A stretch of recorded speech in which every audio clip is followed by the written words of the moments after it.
يا أيها الذين آمنوا كتب عليكم الصيام كما كتب على الذين من قبلكم لعلكم تتقون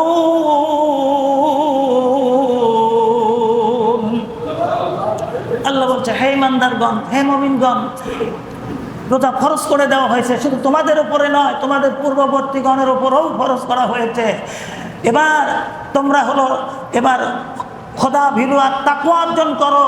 এবার তাকওয়া বলতে কি গত শুক্রবার বলতে চাচ্ছিলাম, তাকওয়া। এবার তোমরা যদি বোঝো, তোমরা খোদা ভীরু হও। আল্লাহু আকবার, আল্লাহু আকবার। যারা রোজা রাখে তারা হলো আল্লাহকে ভয় করে। বলেন, কাকে ভয় করে?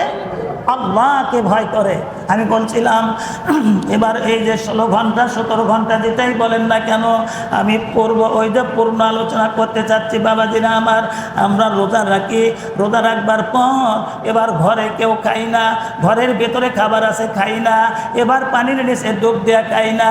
বাবাজিরা আমার, খাই না শুধুমাত্র একমাত্র কেবলমাত্র আল্লাহর ভয়ে। পৃথিবীর কোনো এমপি মন্ত্রী, কোনো ম্যাজিস্ট্রেটের ভয়ে আমরা খাই না। আল্লাহ কয় রে, এবার সব তুমি হজ করবা, নামাজ আদা করবা, তুমি যাকাত দিবা, সব কিছু